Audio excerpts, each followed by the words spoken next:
To his supporters, Spitzer may be guilty of hubris, but they say he was also a prophet, facing down the financial villains who've put the world in peril.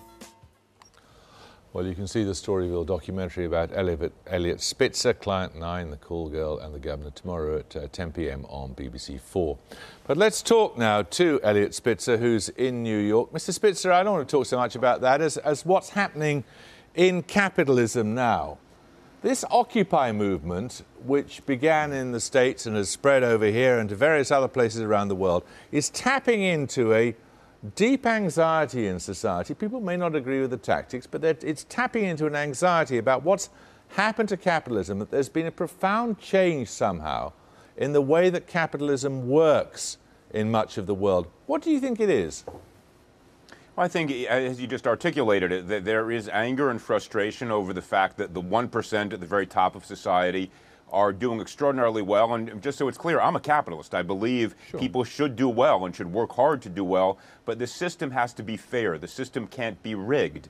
What people came to realize was that there was so much self-dealing on Wall Street.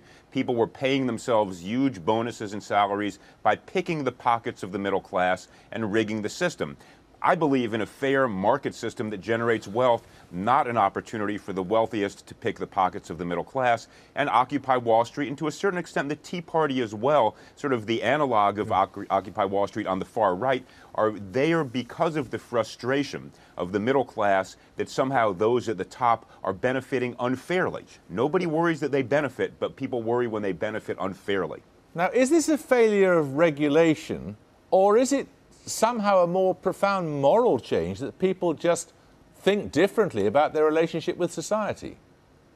Well, as in so many issues and questions of that nature, the answer is both. And I don't say both to in any way hesitate to make a choice. I think those who watched the introduction to this interview, and it was painful for me to listen to it for, I think, obvious reasons, would understand I will go right at the problems that I believe are there. Yes, it was a failure of regulation. I said over and over when I was Attorney General of the state of New York, I would not trust the SEC to do a house closing for me. They were inept, inadequate, and weak at many different levels.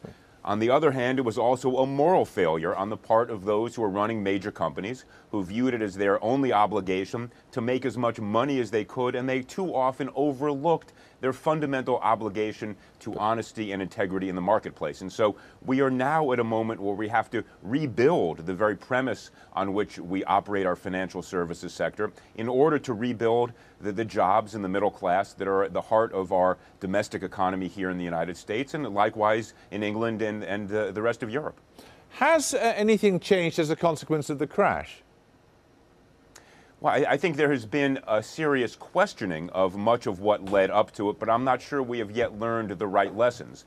And I don't mean to be partisan, because I would hope that the history here would lead to a non-partisan resolution. But if you listen to the Republican Party once again speaking as though the market, unfettered by any regulation, will get us to the appropriate place, they're simply failing to learn the lessons of history. As I said, I'm a capitalist. I believe in markets. Markets require rules, just as a soccer game or football game does. And without those rules and without enforcement of the rules, you have mayhem and you have a mob scene as opposed to genuine markets. Have you been disappointed by how President Obama has gone about his task?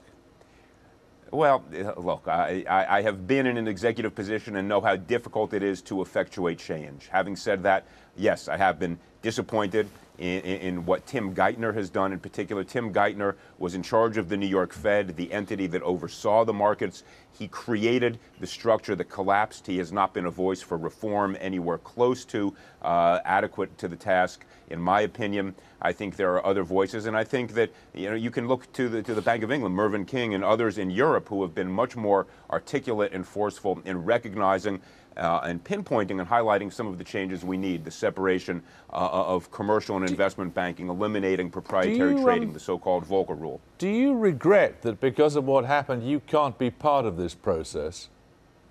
Of course. First of all, just so it's clear, I regret what I did, and I've said that over and over, and I think it deserves to be said, and so hence I'll say it again. The answer is yes, I regret, I apologize. At a different level, of course, I miss being a part of the dialogue that is ongoing, the much necessary and needed effort to change the structures that dominate financial services right now, but hopefully we will get where we need to get. Do you entertain any hopes of possibly coming back into public life? Oh, there are many different ways to participate in public life. I've had fascinating stretch. I've had the opportunity to be involved with a TV show on CNN, to write. I teach. I'm deeply involved with the family business. So there are many different ways to participate. Being in elective office is not the only one, and so I think I will pursue different opportunities in due course. Eliot Spitzer, thanks for joining us. Thank you. My pleasure. Thank you, sir.